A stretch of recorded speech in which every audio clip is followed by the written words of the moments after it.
this is the creation soliloquy. And he's like, oh, Frankenstein, kind creature, how I despair upon killing you. And then Walton comes in and is like, foul beast, you wretch. If you despaired, why did you do it? Oh, you think I didn't know that? You think that I like killing? Well, let me tell you how I feel about that.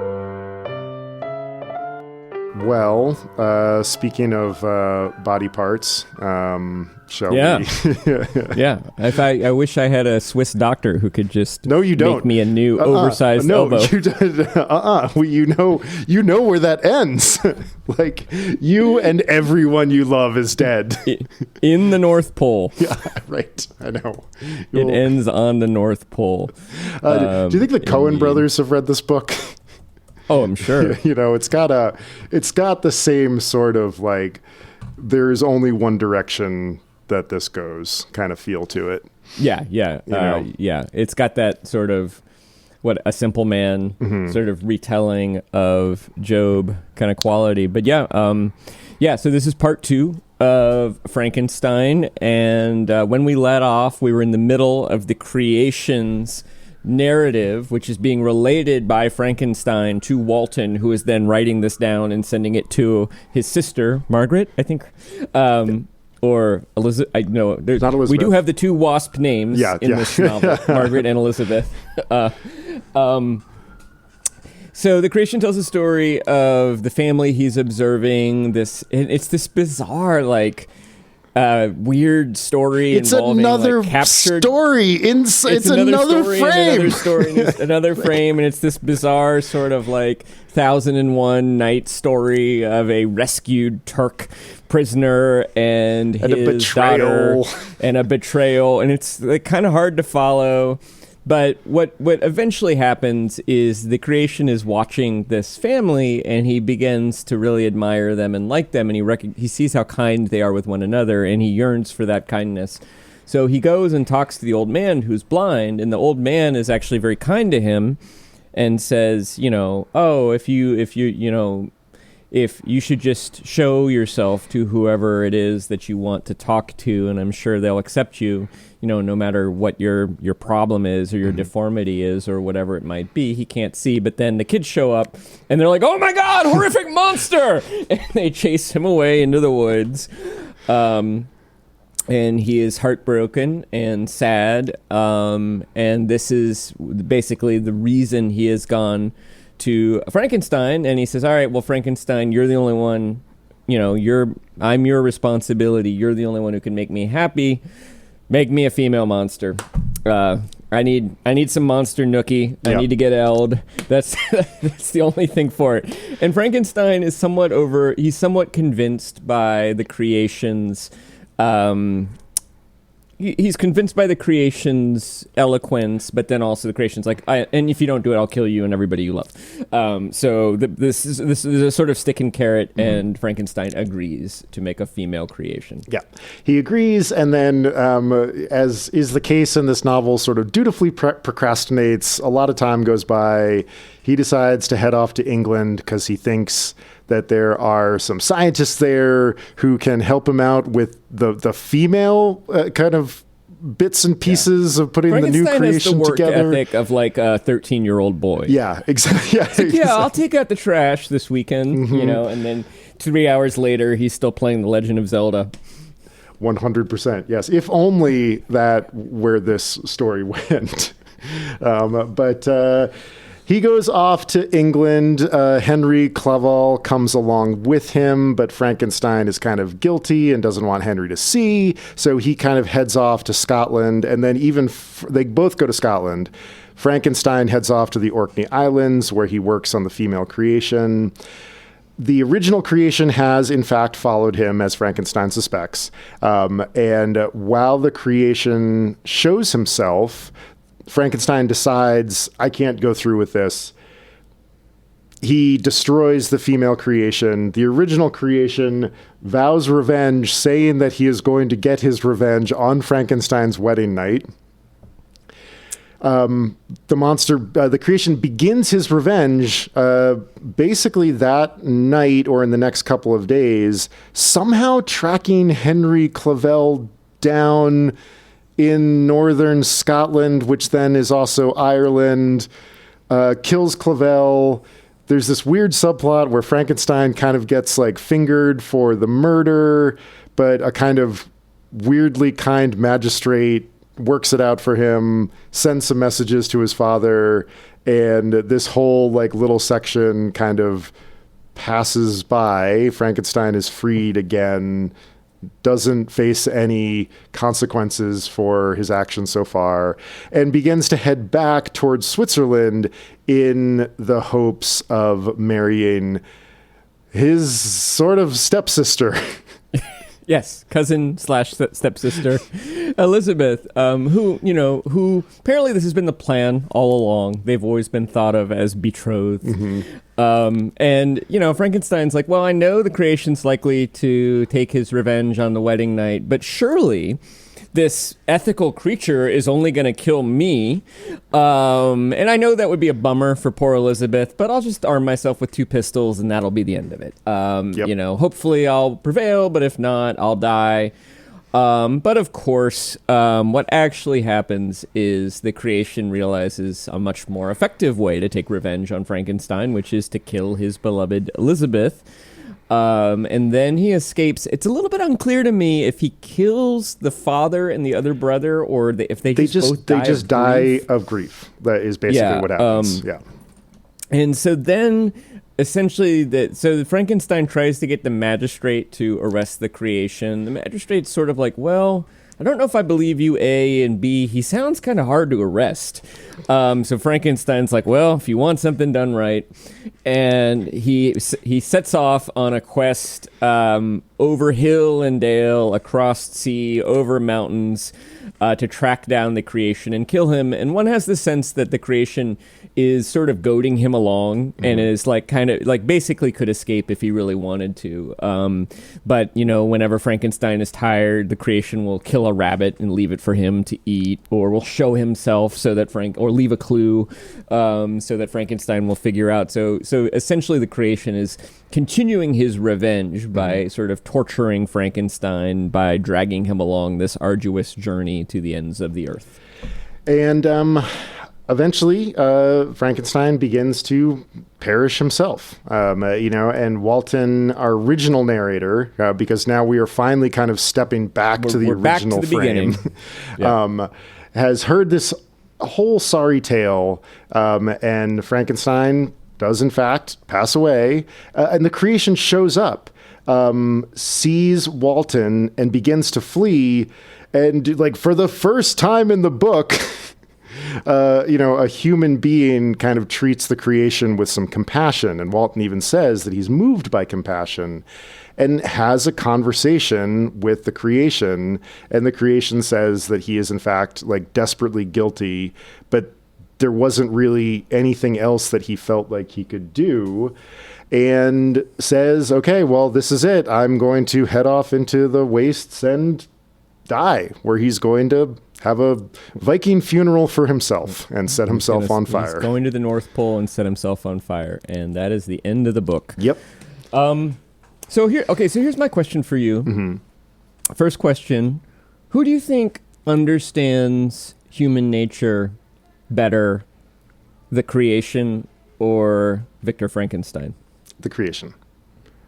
What I probably meant to ask, and this is probably what you answered, is what do you think the author what evidence does the author give us of that? Yeah, that's great. This is going to kind of come back around to my final question, I think. So we might have some nice congruity, which makes sense with this book because it is a like painfully parallel book. Parallel? I'm not sure if I got that right. The book is kind of like a palindrome.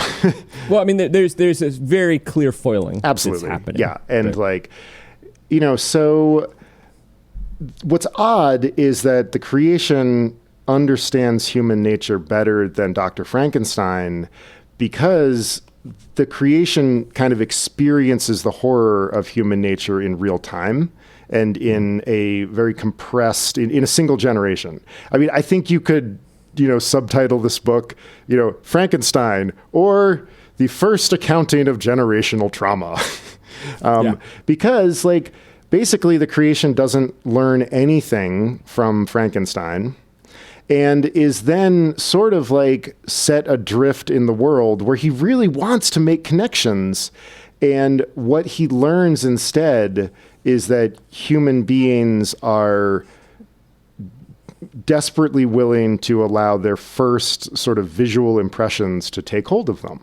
And that ideas of sort of like ugliness and horror are meant to be kind of shunned and killed and driven away. And that's why we get the blind man scene, which I think is one of Shelley's like really interesting set pieces, because she's like, okay, how do I get this conversation about human nature going? Oh, I'll make the old man blind. And he has a really good conversation with the old man, but then the kids come back, they see the creation, they freak out, they, run him off. And this is going to kind of get into I'm just imagining after that too, like the old man being like, I was having a good conversation with that guy. Why did you run him off? And they're like, Dad, you don't understand. He's really ugly. And the old man is like, well, so am I. Like, who cares? It would have been nice to see that, but then of course we get to see the creation goes back to the house, and the family is so horrified by just the appearance of the creation that they break their lease and they have to pay a whole bunch of like extra penalties to the landlord to get out of the lease, and they basically take off, and they don't have any money anyway. They're already broke. Although apparently they have servants, which is so strange. I know. Yeah, that was great. We had very little, except we had servants. We could hardly afford the servants' meals. We were so broke. And so I think, so Frankenstein, he doesn't understand human nature because he's too inside it. It's like it's like the story about the old fish who is like, the water's great today, boys. And the two young fish are like, what is water? Yeah. And I think in this case, Frankenstein is the two young fish because he doesn't understand his own nature. And the creation gets this horrible real-time crash course in human nature. And unfortunately, the lesson that he learns, the most prominent piece of human nature that he learns is an eye for an eye. Yeah. And even he knows it's morally indefensible, which is why he kills himself in the end. And I don't know that the novel offers another plausible path for the creation. I don't know. I mean, it's so strange though, because, you have Walton talks about what a great guy Frankenstein is, and everybody and even the creation is like, oh, Frankenstein, you're dead. I'm sad. You were so kind-hearted. And I'm like, what? Like the creation has every reason to despise Frankenstein. And yes, he's morally wrong for killing the innocents, and he knows that. But, to me, it seems super clear that if essentially your father despises you because of your appearance, and if you understand love and friendship and compassion, and you desire those things from your fellow humans, and you're willing to extend those things to, well, maybe not fellow humans, I don't know. Is the creation a human? I don't know. But your fellow beings, and you proffer those things, and you are rejected. Frankenstein never seems to understand that, like, anybody would be completely morally destroyed by that. Yeah. And whereas he's always like, you fiend, you demon, he's always belittling and cursing the creation as though all of this is somehow the creation's fault. Right. It's all Frankenstein's fault. And I assume that Mary Shelley must intend that, although there are weird elements of the way that it's structured and written too that make me feel like I'm supposed to feel sorry for Frankenstein, and I don't. I do for Elizabeth and for Frankenstein's father, and I guess I feel sorry in the sense that, like, yes, he suffered, but I don't feel like I don't feel like he is this moral person who fell into tragedy. I feel like he is a flawed person who created his like an incredibly flawed person. I mean, I think something you said a few minutes ago really hits it, that like the creation comes into the world with good nature. Right. He appears to want friendship and love and connection. The first thing he does is smile at Frankenstein. Frankenstein's like, "Oh, what a terrible smile!" But then the nurture part of the creation's experience is horrific and just terrible. And so I did a little digging about this, and apparently, because there are several versions of the novel, and and we probably read the 1830s. We read the version I've got the 1830, and that's usually the version that gets tossed around. Apparently, and this makes total sense, the 1818 version is much rawer. I mean, she's a much younger artist. It kind of appeared quickly. You know, there's the ghost story night. Byron and Shelley and Percy Shelley are both probably like, "Hey, that was pretty good. You should write that down." And in the original, there's much less of Frankenstein's interiority, apparently. All of his sort of young backstory of the, like, going off to school, all the stuff that you and I in the last episode were like, can we skip this? None of that was there. And so I think what you're experiencing is the echo of the 1818 version. Because I really think that Mary Shelley's attitude here is one of approbation for human nature. But then by adding a lot of details about Frankenstein's youth and his schooling and stuff like that, it muddies the water, because we do start feeling some sympathy for him, his mom, and all this stuff. And then it's confusing. I think that is probably something that's happening. I wonder if she read the press and made I wonder if she got bad press and got bad advice, essentially. And that would make sense. And, who would have the moral and the wisdom to or even just the awareness to be able to withstand reviews telling you that your novel is too raw at the age of 20 or something like that. That if the people who know that your novel needs, you need to clean up your hero a little bit and give him more of a story, be very hard not to take that advice. And especially there was sort of a version in the middle where it became known that it was written by a woman, and a lot of the press rescinded their initial positive reviews of the 1818 version, and were like, "Oh, a woman wrote this? It's awful." And I mean, she's, Shelley is embedded. Oh, interesting. When they sort of, when it's as though they were the blind man, when they didn't know who she was, they were open to her, but once they beheld her true aspect, suddenly they shunned her. Who's the protagonist of this book?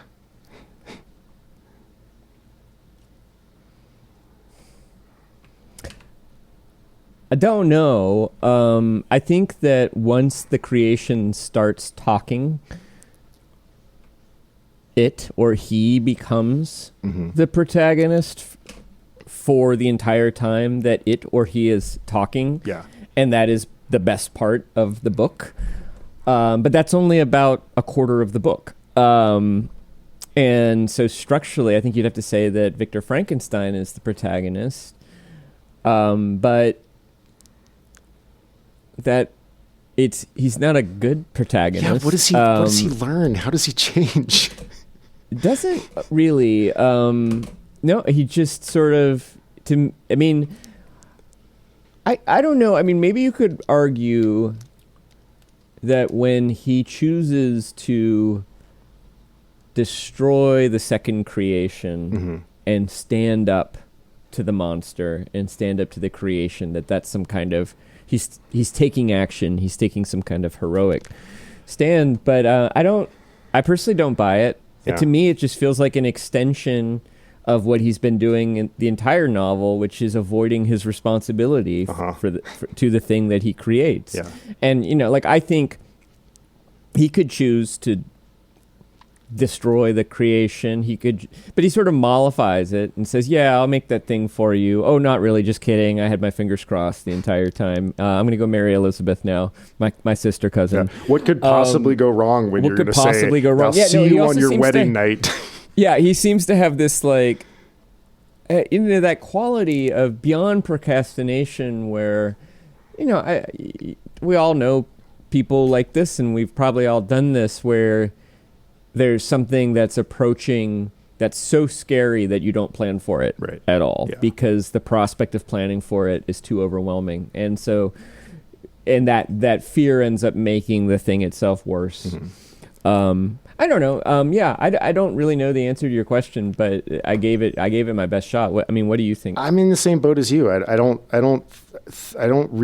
can't put my finger on a protagonist, which makes me continue to head in the direction that this is much more like a morality play. Like this is here for a lesson. Like we're supposed to, and I think the lesson is much more interesting than like a medieval morality play, which tends to be fairly straightforward. But because I do think that Shelley is saying something really interesting about her period, but and this goes to my next question about what do you make of the plotting? I actually think there's too much plot. There are too many details we don't need. But then there are also these long stretches of dialogue. And actually, the thing that you just said, I was going to do a reading. Maybe I can ask you my question and then give you my answer to it as a way of answering your question about the plotting. It. Awesome. So this is, audience, this is like a Mary Shelley type We're framing our questions. This is like the arabesque in the middle of the thing. So I'm going to give you my reading or a bit of it and ask you my question about it. And I think we might land at an answer to your question. Towards the end of the book, there is I enjoy the confrontation between Walton and the creation. And he has just murdered Frankenstein. Walton has confronted him. And Walton has basically said, like, why are you, because he's harassing the monster is, and he said, why are you harassing? Why are you mourning? Maybe you should have realized how bad you would feel about killing Frankenstein before you did that. And the monster or the creation looks at him and said, like, do you think, he's basically like, do you think that I enjoy murdering? And so I'm going to read from there. And he says, and do you dream, said the demon, do you think I was then dead to agony and remorse? Ha, he continued, pointing to the corpse. He suffered not in the consummation of the deed. Oh, not the 10,000th portion of the anguish that was mine during the lingering detail of its execution.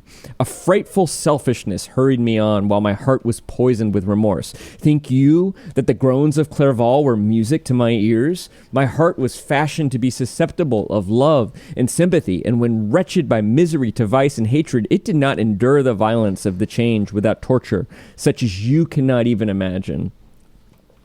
And then he goes on to say, after the murder of Clerval, I returned to Switzerland, heartbroken and overcome. I pitied Frankenstein. My pity amounted to horror. I abhorred myself, but when I discovered that he, the author at once of my existence, of its unspeakable torments, dared to hope for happiness, that while he accumulated wretchedness and despair upon me, he sought his own enjoyment in feelings and passions from the indulgence of which I was forever banned, then impotent envy and bitter indignation filled me with an insatiable thirst for vengeance.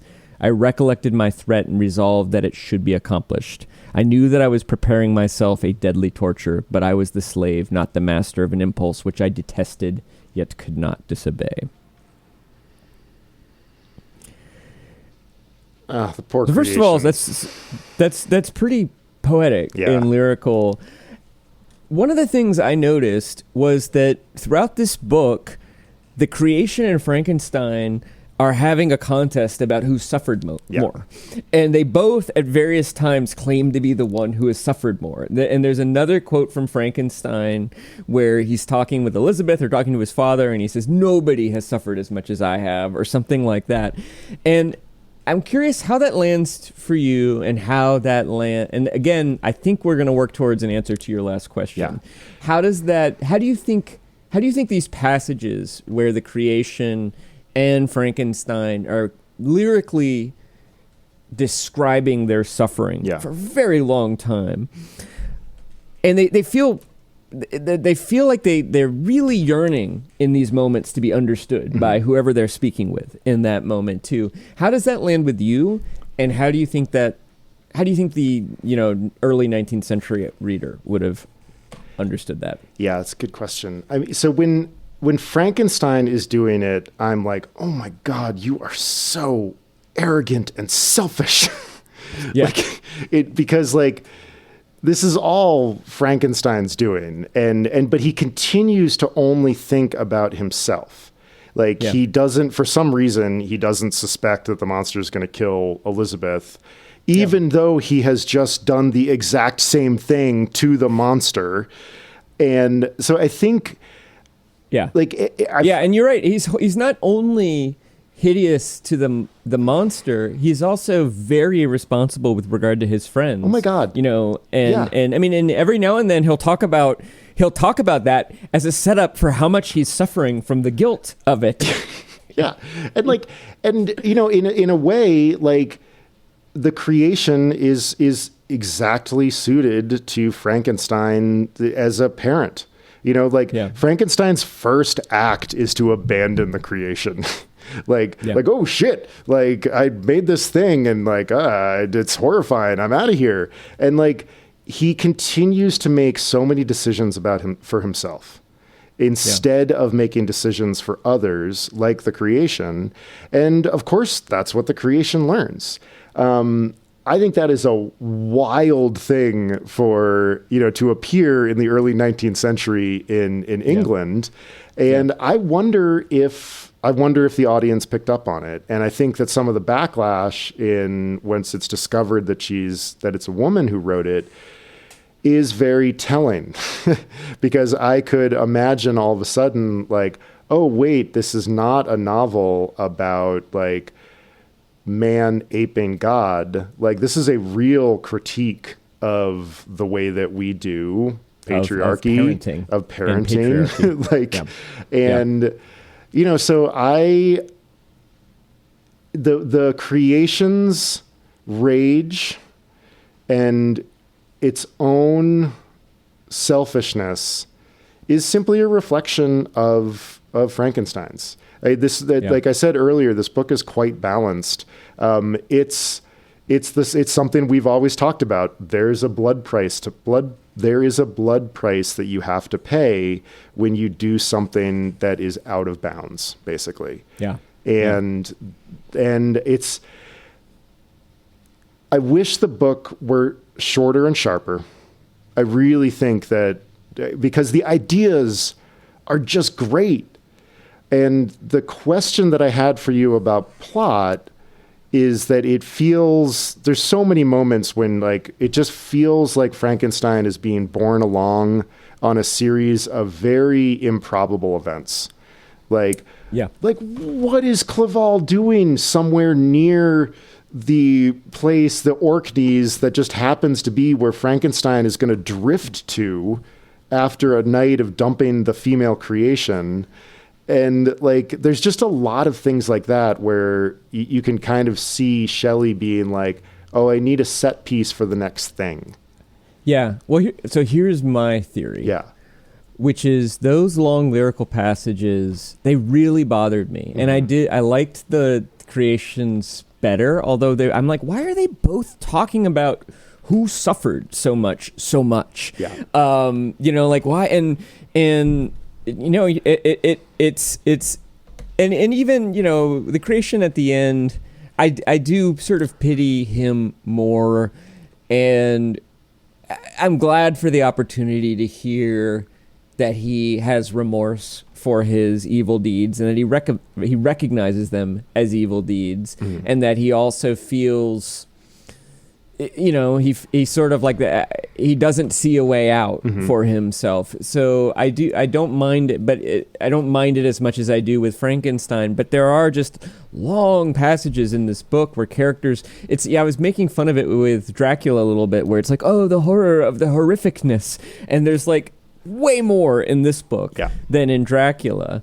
And one of the things I like about Dracula and A Study in Scarlet, which we just read better, is the plot and also the relationships between the characters and the way they interact, and their dialogue feels more naturalistic. Totally. Feels more realistic, even though Dracula is a supernatural novel.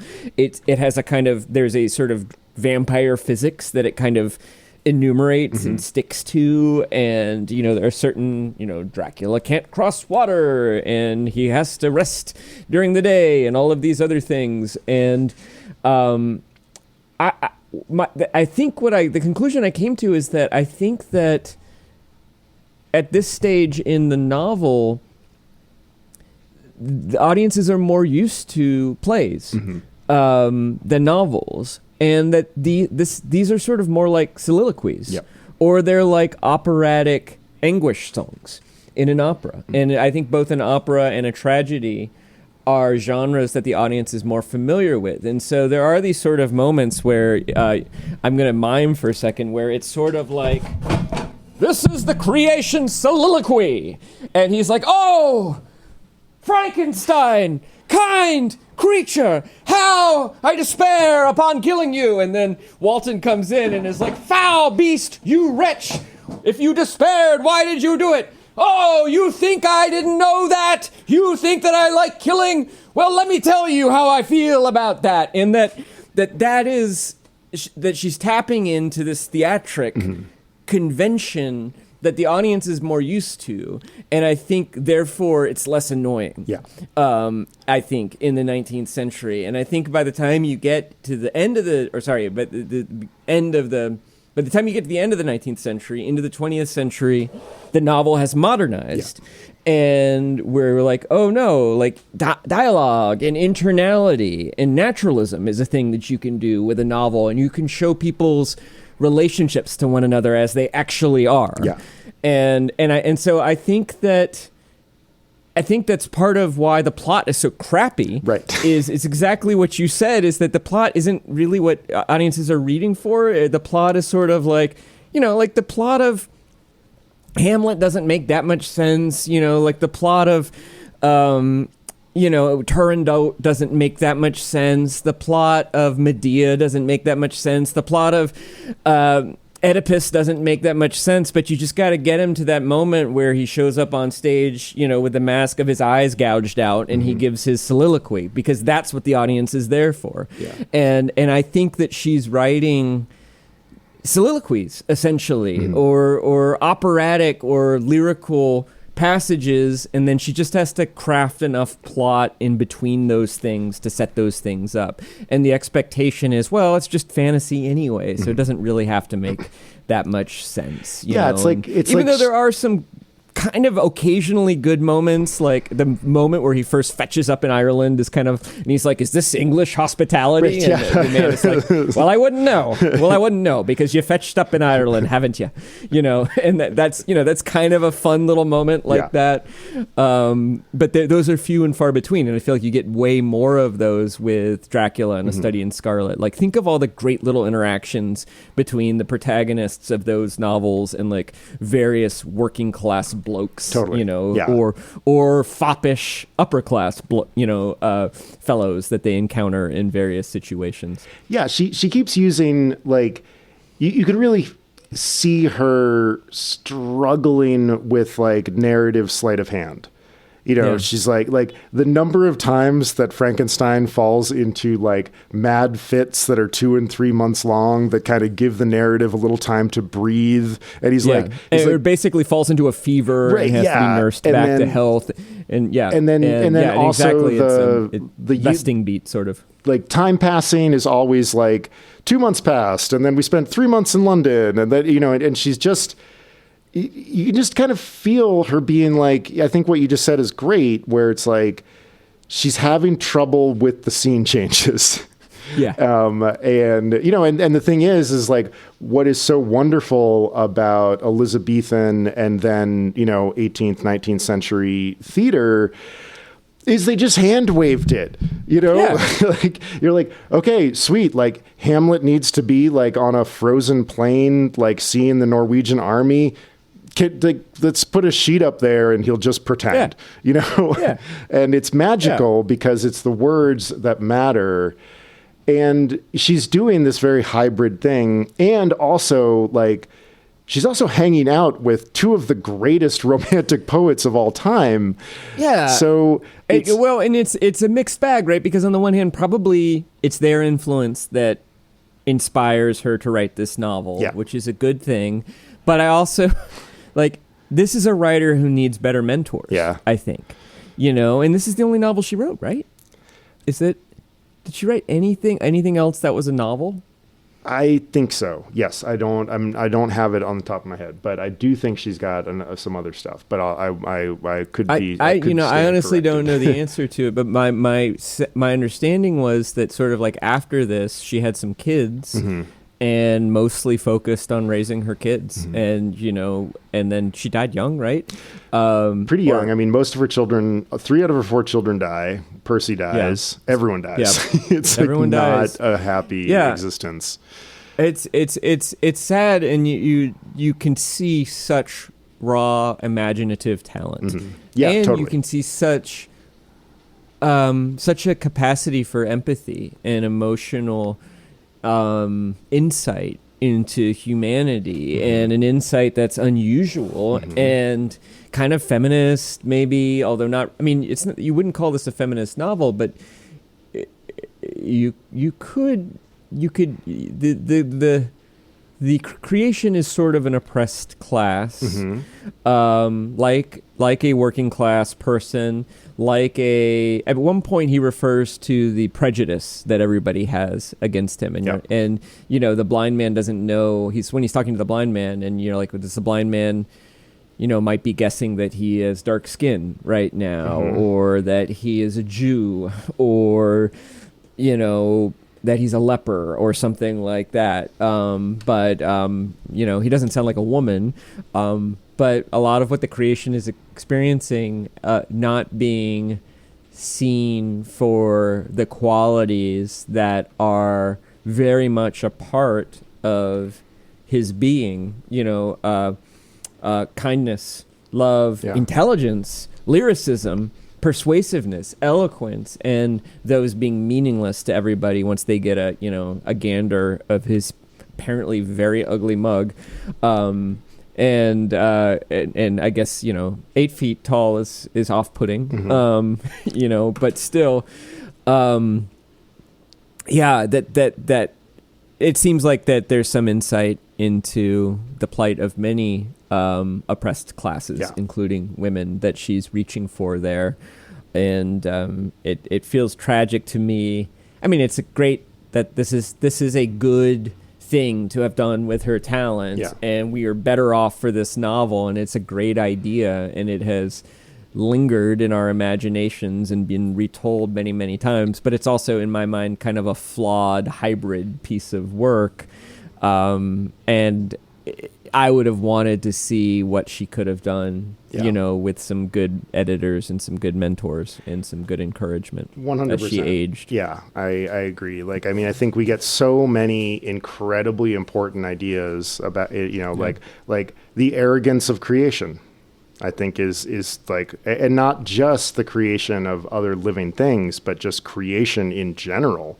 And, you know, I mean, you could run really far with this. Like if you wanted to put like an atheist or an agnostic, like critical interpretation of this novel, you could.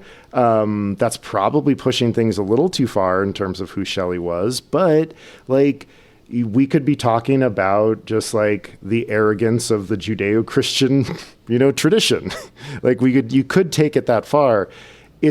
What I think is really great about the novel is that it will fit many different readings of, like you just said, of oppressed people, and that really takes the arrogance of their oppressors into account. And it kind of leads into my final question. We've sort of been batting it around a little bit. You know, I mean, we've talked a bunch about tone before, that tone is the author's attitude towards his or her subject matter. And I have to go turn off something on the stove. So while I go do that, my question is, what is the subject matter? And what is Shelley's attitude about it? Okay. Good, because I'll need time to think about that.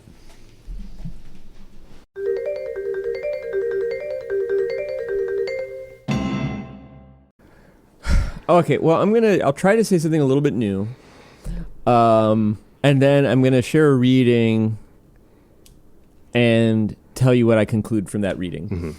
So one answer to your question is that perhaps the subject matter is actually parenthood, parents and children, you know, what Turgenev might call fathers and sons, and that Frankenstein is a father and the creation is a child. And this is a story about what happens when a parent neglects its creation, their creation. And I certainly think you could make that interpretation. But I think there's something else going on, despite my sort of attraction to the idea that, you know, Mary Shelley's particularly arrogant father, William Godwin, I do think he's an inspiration, likely, for Frankenstein, but I don't necessarily really think the subject matter is parenting. And so, as evidence, I'm going to do another reading. Awesome. This is Frankenstein is sick in Walton's ship, and they're stuck on the ice, and the crew of the ship, some of them have already died of exposure. Walton's is sailing for, you know, fortune and glory, essentially, trying to reach the North Pole. And the crew are sort of sick of it. They don't want to die. They don't want to freeze to death. And they are trying to extract a promise from the captain that if the ice opens up to the south, that they will return back to Arkhangelsk, Russia, and, you know, give up this quest for the North Pole. The crew has come in and they've talked to the captain about it, and he's not sure what to say. And Frankenstein is lying in bed and weak, but he kind of like sits up full of energy, and he addresses the crew and he says, "What do you mean? What do you demand of your captain? Are you then so easily turned from your design? Did you call this a glorious expedition? And wherefore was it glorious? Not because the way was smooth and placid as a southern sea, but because it was full of dangers and terror. Because at every new incident your fortitude has to be called forth and your courage exhibited, because danger and death surround it. And these you were brave and overcome. For this was it glorious. For this was it an honorable undertaking. You are hereafter to be hailed as the benefactors of your species. Your names adored as belonging to brave men who encountered death for honor and the benefit of mankind. And now, behold, with the first imagination of danger, or if you will, the first mighty and terrific trial of your courage, you shrink away and are content to be handed down as men who had not strength enough to endure cold and peril. And so, poor souls, they were chilly and returned to their warm firesides. Why, that requires not this preparation. Ye need not to have come thus far and dragged your captain to the shame of a defeat merely to prove yourselves cowards. Oh, be men, or be more like men. Be steady to your purpose and firm as rock. This ice is not made of such stuff as your hearts may be. It is mutable and cannot withstand you if you say that shall not. Do not return to your families with the stigma of disgrace marked on your brows. Return as heroes who have fought and conquered, who know not what it is to turn their backs on the foe. And this part I think is really important. He spoke this with a voice so modulated to the different feelings expressed in his speech, with an eye so full of lofty design and heroism, that can you wonder that these men were moved? They looked at one another and were unable to reply. I spoke. I told them to retire and consider of what had been said. I would not lead them farther north if they strenuously desired the contrary, but that I hoped that, with reflection, their courage would return. So I think it's really important that Frankenstein is the one who makes this speech. Mm-hmm. And I think that Walton is impressed, mm-hmm. as are his crew. And this is kind of like the last thing that Frankenstein does before dying. Yeah. And so I think it's one of those things where this character has seemed so weak and kind of unoppressive, and then you realize, Mary Shelley is giving him charisma. Mm-hmm. I think the subject of the novel then is creation, mm-hmm. exploration, seeking greatness. And I think it's about the ambivalence of our attraction to exploration and creation. Because in this moment, I do think that Frankenstein is meant to be seen as admirable in a way, or at least he's inspiring. Mm-hmm. He's stirred the courage of these sailors, but at the same time, the sailors kind of have a point. It's not worth dying on just to not go to the North Pole. Mm-hmm. What does Frankenstein's desire to create get him? Right. Has he made one solid decision? Have we ever seen Frankenstein make a solid, productive decision in this novel? And I don't think we do. Right. I read that passage and I was like, oh my God, he hasn't learned a goddamn thing. He hasn't learned a goddamn thing, but I think that putting it in Walton's point of view is also it reminds me a little bit of Ripley's Game. It's Mary Shelley's way of acknowledging her own and maybe all of our attraction mm-hmm. to the man of action, to the creator, to the bold explorer, to the scientist who wants to pull back the curtain of God's great design, and to recognize that there's something attractive about that and exciting about that, and maybe even admirable about it. But that when that exists, I guess the tone of voice is when that exists without any self-reflection or wisdom, it becomes extremely dangerous. Yeah, man. If that was her intent, then she's fucking awesome. And I believe you. And the reason that I think that it really does work in that reading, just like you said, is that we've now moved back to Walton's narration. So we are getting to see Frankenstein not in his own first-person perspective. And so that allows us a little bit more distance to be moved, and also to be like, but wait, we know what happens when this guy gets ambitious. Like, that's not good. And so, I mean, if that's what is going on, then the ideas aspect of this novel gets even more amazing. It is perfectly relevant to our time. Oh yeah. It is. I'm going to try to find something. Okay. And if I can't find it in a minute, I'll give it up. Okay. But I have something I want to read to you if I can find it. I know I have it somewhere in this house. I read this a year or two ago, and then I recently purchased it. This is Jurassic Park, the novel, 1989 or 90? 1990. Wow, they got that from novel to film real fast. Well, the film came out in 96. Is it 96? Okay. or 95 or 96. 95. I think. Okay, I think that makes 95. a little more sense. For some reason, my brain is thinking 93, which seems too fast. Okay. Okay, so this is a moment of in Jurassic Park. Dr. Ian Malcolm has been gravely wounded by the T-Rex, and he's like lying, being tended at the lodge.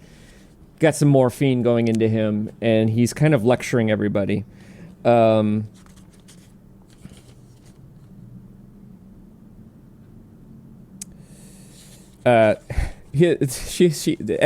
the Dr. Statler, says, "You don't think much of Arnold, do you?" Arnold's one of the engineers. He's all right. He's an engineer. Wu's the same. They're both technicians. They don't have intelligence. They have what I call thin intelligence. They see the immediate situation. They think narrowly, and they call it being focused. They don't see the surround. They don't see the consequences. That's how you get an island like this, from intelligent thinking. Because you cannot make an animal and not expect it to act alive, to be unpredictable, to escape. But they don't see that. Don't you think it's just human nature, Ellie said. God, no, Malcolm said. That's like saying scrambled eggs and bacon for breakfast is human nature. It's nothing of the sort. It's uniquely Western training, and so much of the rest of the world is nauseated by the thought of it. He winced in pain. The morphine's making me philosophical. You want some water? No. I'll tell you the problem with engineers and scientists. Scientists have an elaborate line of bullshit about how they are seeking to know the truth about nature, which is true, but it's not what drives them. Nobody is driven by extractions, like seeking truth. Scientists are actually preoccupied with accomplishment, so they are focused on whether they can do something. They never stop to ask if they should do something. They conveniently decline such considerations as pointless. If they don't do it, somebody else will. Discovery, they believe, is inevitable, so they just try to do it first. That's the game in science. Even pure scientific discovery is an aggressive, penetrative act. It takes a big equipment and it literally changes the world afterward. Particle accelerators scar the land and leave radioactive byproducts. Astronauts leave trash on the moon. There's always some proof that scientists were there making their discoveries. Discovery is always a rape of the natural world. Always. Yeah, we could be 100% talking about Dr. Victor Frankenstein. Yeah, and what made me go back to this book is the research I'm doing into artificial intelligence right now. And this is also why I still think Jurassic Park might be Steven Spielberg's worst movie, because this is the speech that we then just get like leather jacketed, Jeff Goldblum being like, "What you call progress, I call the rape of the natural world." Yeah, they boil it down to... It's boiled down to such a point where it just becomes aphorism and not particularly... worse than aphorism, cliche. And this Malcolm is making a really interesting point. There's also a huge digression here about why it's important that martial arts take 30 years to master. And he's like, because by the time you master it, you'll be in your 50s and you no longer will commit pointless violence. There's a reason that, we shouldn't have martial artists in their teens or 20s. We shouldn't send, 16-year-olds to natural philosophy schools at Ingolstadt and encourage them to get a chemistry set and stitch together a cadaver. Yeah, I mean, and there's another thing in here too where he talks about how the scientists, I'll see if I can find it, but it's this whole thing about how scientists are always, all they have to do is take whatever the last sentist did and add one element to, and they get to be the creator or the creation. They're just constantly benefiting from the science that's come before. It's really profound. And, I'm not anti-science and I'm not anti-discovery. But Mary Shelley and Michael Crichton seem to be having a conversation. Absolutely. Yeah. I think they're both wary about what happens when you cross human nature with discovery. Yeah. And what I think Ian Malcolm, who I think is Crichton's mouthpiece, and Mary Shelley both seem to be indicating too, I don't know, I mean, maybe this is my own overlay, is it's not what's dangerous What's particularly dangerous is to do that without any kind of self-reflection and with a system of thought that privileges the idea that doing so is admirable and glorious, and maybe that's why we get, Frankenstein's speech to the sailors in the end too. I love that reading. And, I think that was a really nice way to answer that question. It gets us to what is the sense of her tone. And I think you got it. Well, shall we go to trivia? Let's go to trivia. You are the host. Yeah. Okay. So, as you mentioned, Mary Shelley got some bad reviews for this novel. Here's a quote from one of them that you might have also seen. We need scarcely say that these volumes have neither principle, object, nor moral. The horror which abounds in them is too grotesque and bizarre ever to approach near the sublime, and when we did not hurry over the pages in disgust, we sometimes paused to laugh outright, and yet we suspect that the diseased and wandering imagination, which has stepped out of all legitimate bounds to frame these disjointed combinations and unnatural adventures, might be disciplined into something better. The writer of it is, we understand, a female. This is an aggravation of that which is the prevailing fault of the novel. But if our authoress can forget the gentleness of her sex, it is no reason why we should, and we shall therefore dismiss the novel without further comment. So that was in, I forget which... feel free to find that person's tombstone and urinate on it. Seriously, what a dick. But that's all to set up that at least one contemporary reviewer praised the novel. Was the praiser of Mary Shelley's Frankenstein. It was written in the year, not immediately after publication, probably in the mid to late 1820s. Was that reviewer Lord Byron in a private letter to Sir Thomas More, later published as part of his papers, Sir Walter Scott in Blackwood's Edinburgh magazine, Victor Hugo in the Mercure de France, a French literary journal, or Clarence Niven, editor of the Yorkshire Quarterly Review. Good old Clarence Niven. He's a good bloke. Yeah. He's a Geordie. Yeah. He's friends with his American cousin Lawrence Niven. Yeah. Clarence and Lawrence. Yeah. It's amazing. And his great nephew Lawrence Niven. God, yes, right, of course, yes, yeah. There'd have to be a fair amount of time in between. Or great nephew, yeah, because this is an old book. Byron makes sense. This was an old book when Dracula was written. Yeah, he was 80 years old by the time that Dracula was written. I mean, it's the same, like. It's like The Sun Also Rises in Jurassic Park. Right. Yeah, exactly. Like whatever got written in 1945, to our current era, it's that same stretch of time, which is a big stretch of time.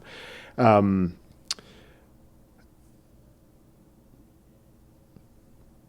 just really want it to be Victor Hugo, so I'm going to go with Victor Hugo. It was good old Sir Walter Scott in Blackwood's Edinburgh magazine. Scott ultimately concluded that the work impressed him with a high idea of the author's original genius and happy power of expression, and called it a novel which excites new reflections and untried sources of emotion. Good for do Sir not Walter urinate Scott. on Walter Scott's grave. Leave a flower for good old Sir Walter Scott. Well, you did me a service and you asked me a question about writers. I am going to ask you a question about history. So, a prominent American politician stayed with the Godwins for a little while during Mary's childhood. Was that prominent American politician Henry Clay, one of the authors of the Missouri Compromise and a U.S. Senator? Was it B, Aaron Burr, third Vice President of the United States and killer of Alexander Hamilton? Or was it C, DeWitt Clinton, U.S. Senator, 10 times mayor of New York and loser of the 1812 presidential election to James Madison?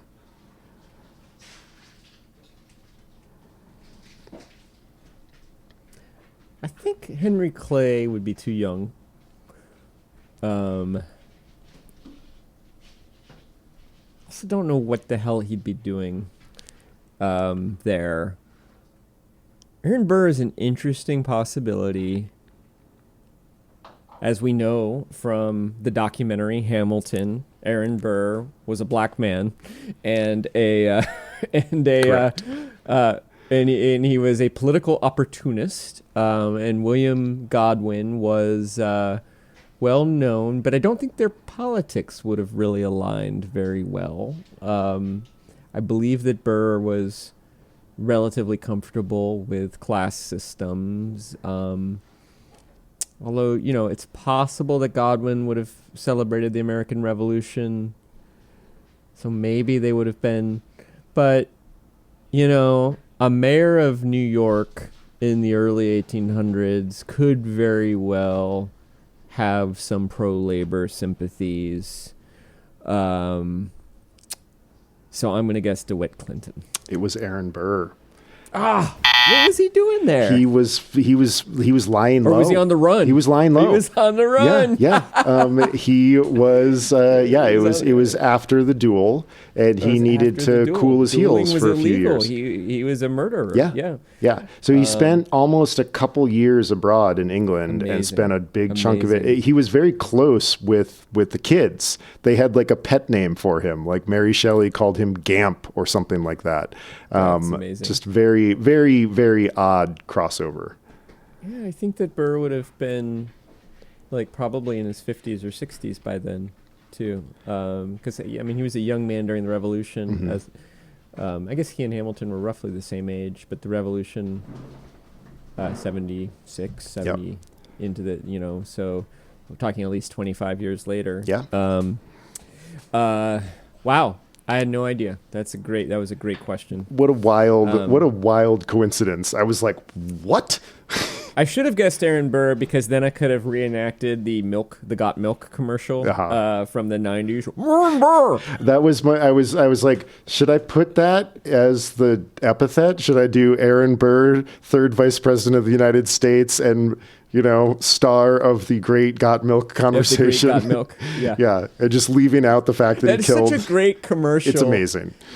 There's a moment in that commercial where the guy's got the peanut butter in his mouth and the question is asked and he looks over to his wall and there's a portrait, a painting of Aaron Burr and Hamilton dueling. It's great. It's like that ad is amazing. It's I won't say that we won't see It's Like again, but because there are amazing ads that do come out all the time. But yeah, like who came up with that? Like, okay, we're selling milk. Mm-hmm.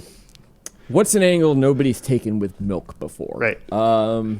Well, sometimes you need milk to get peanut butter out of your mouth. Why would you need to get peanut butter out of your mouth? Because you're calling a radio show to enter a competition. Because you're calling a radio show to enter a competition. What would the competition be?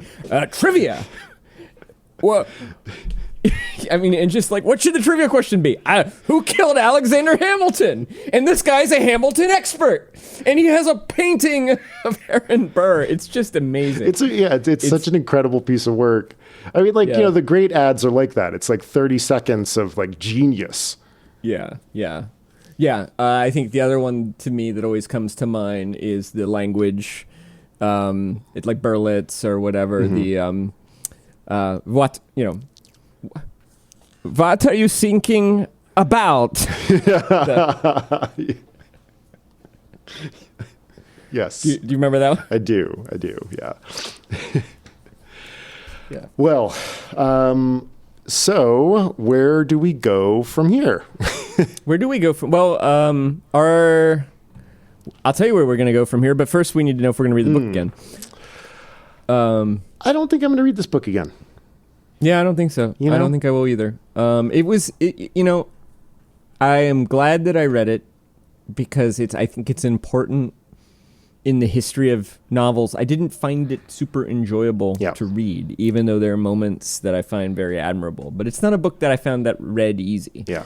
And many of the books we read, I genuinely enjoy, even as I admire them. And this one was kind of more like, pushing a lawnmower. Yeah. You got to do it. And you like how the lawn looks when you're done. Yeah. I didn't recall. It was tedious to me, and I didn't recall that from when I read it in college, and I don't know why. I think maybe maybe when we talked about it, we focused more sort of the way that we are on what the creation said and, and just the relationship between. But boy, the first 100 pages should be 20. Yeah. I could see maybe reading the original edition out of curiosity at some point, but not right away. I kind of need a palate cleanser. And what palate cleanser shall we turn to, Jesse? Oh my God, we're so exciting. We're coming up on our next series, which is the three-body series. The 3 novels. Technically, I believe the series is called Remembrance of Earth's Past. No way. It's a Proust it's a Proust illusion? What? I think so. That's amazing. Way to go. Is it Remembrance maybe I'm getting Earth. Yeah, it's Remembrance of Earth's Past. Oh my God, it's a total like it's just one word different. Yeah, no, it's very, very it's very specific. Yeah, it's often referred to as the three-body problem series, the three-body series. And the first novel is the three-body problem. The writer is Cixin Liu. I read these books about 5 years ago, and I loved them. Yeah. And I would say probably the best sci-fi trilogy I've ever read. I'm trying to think if there's. I don't like a lot of sci-fi trilogies. I generally find that you often get one good book and then some more stuff. Yep. I did enjoy reading the Foundation trilogy as a teenager. But I think this is the best one that I've read, and you have not read any of these books. Yeah, I'm really excited to I haven't read them. I've stayed away from watching the series because I know we're going to read it, and great. Yeah, I'm very excited to. And there are 2 series. There's a Chinese series and there's an American series. And the American series was made by Benioff and Weiss, same people who made Game of Thrones. Oh wow! And has a lot of the same actors. Like I know that Jonathan Pryce is in it, and the guy who played Sam, I don't remember that actor's name. Oh right, Sam Tarley. Jeez, yeah. Sam, a very clear homage to Sam from The Lord of the Rings. Yep. A very, very, very similar character. Well, I'm really excited about that book. In fact, when we read the credits, we should look at where it is on the calendar. And it is a dense book, so it might. Hopefully, we've got 2 weeks or so. Although it's not super long, but it is. I will say, reader, and to Chris Bagg. Now that I know the book, it reads very, very quickly, but the first 100 pages or so can be a little bit disorienting. And one of the things I would strongly recommend would be kind of keeping a chart of the characters' names, or even cheating a little bit and like creating, using the internet to give you a chart of the characters' names. Three-body problem is next. We're going to fill that hole. And I will just say that Upper Middle Brow is a small point production. Chris Bagg and Jesse Dukes are keeping this ship on course no matter what the crew thinks. Oh, God. Music by Ben Pajak and Jesse Dukes. Design and website by Chris Bagg. We are supported by Jenny Grieve and Justin Reich. Find us on Patreon, where there are a number of tiers at which you could show your support for our show and help us pay the bills. And as a reminder, everybody, Jesse and I are both writers and editors, and we would love to help you with your writing, podcasting, or editing project. You can see some of our portfolios and learn more at our respective websites, chrisbagg.com and jessedukes.com. Thanks for listening, everybody. Good night, everybody. Onward towards the North Pole. Yep. Light a fire. Don't create stuff.